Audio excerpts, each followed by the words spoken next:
Olá, alunos e amigos da Fateluz, sejam todos vocês bem-vindos a mais uma aula do nosso curso de Teologia. Nós estamos estudando a disciplina A História do Cristianismo. E na aula de hoje nós vamos falar dos principais fatos que aconteceram do quarto ao quinto século da era cristã. Essa aula nós vamos dividir em duas partes.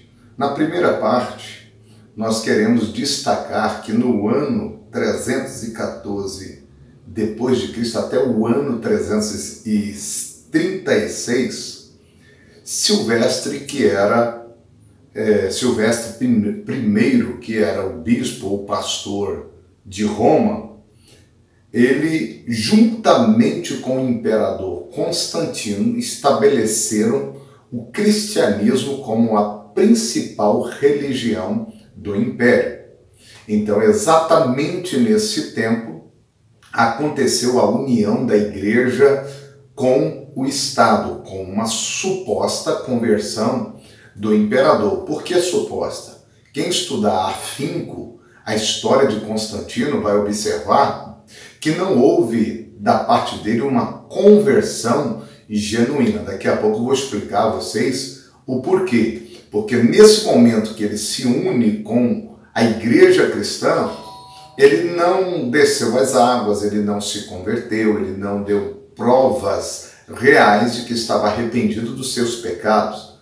E essa união da igreja com o Estado também não foi uma união saudável, porque a marca da igreja no primeiro século, ao longo desses 3 primeiros séculos, foi a simplicidade do Evangelho, a pureza dos apóstolos, o Evangelho simples, com uma atitude legítima daqueles que reproduziam em seu dia a dia a vida e o testemunho de Jesus Cristo.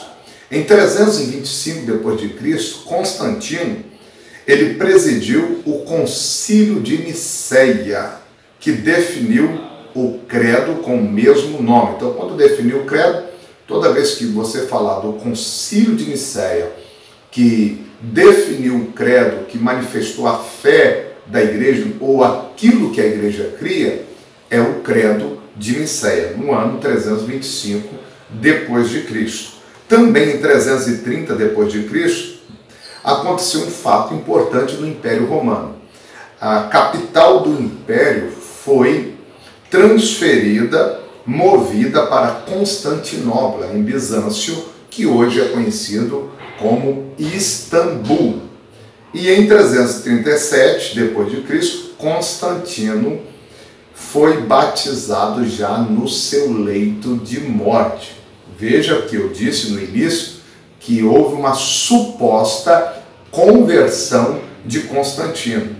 Quando ele decide se batizar no leito de morte, isso prova que ele não era um cristão verdadeiro. E ele acreditou que no leito de morte ele estava lavando todos os seus pecados pelo batismo de uma só vez antes da morte. Ele acreditava na regeneração batismal. Batizou, está salvo.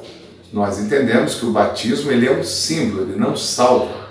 A salvação é pela graça, é pela confiança na justiça de Cristo. Já em 476, aconteceu a queda de Roma e o Império Ocidental. Quais foram os erros que foram desenvolvidos nesta época? As heresias, conforme nós vimos em aulas anteriores, elas começaram a se manifestar logo no início da igreja. Uma das principais heresias no início da igreja foi o gnosticismo.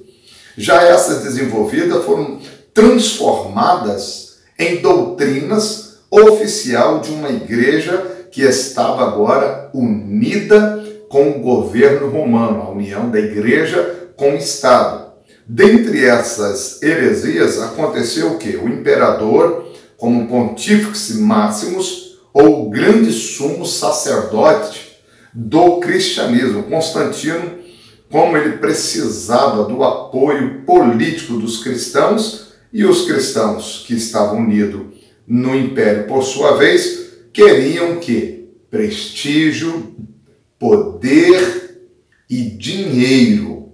Olha que contraste com os discípulos, os apóstolos e os obreiros da igreja do primeiro século. Lá em Atos 3, a gente observa que Pedro e João, naquele fato em que eles são abordados por um paralítico à porta do templo, eles declaram que não tinham ouro e nem prata, mas tinha a autoridade, o poder do nome de Jesus Cristo. Então, com o desenvolvimento eclesiástico da hierarquia de pastores, o bispo de Roma, o pastor de Roma, foi chamado de pai da igreja, isto é, foi declarado o Papa ou o bispo universal. E a capital política se estabeleceu em Constantinopla e Roma se tornou a capital religiosa.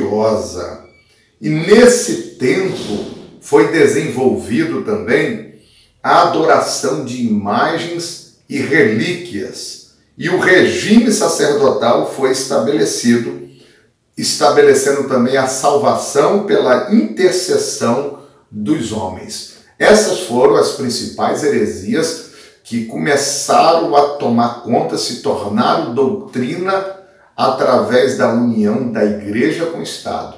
E aí a igreja, então, passou a se perder, a se corromper, mas nós vamos ver na próxima aula que ainda teve um remanescente fiel. Ainda permaneceu algumas igrejas verdadeiras durante esse tempo. Que Deus abençoe vocês e até a próxima aula.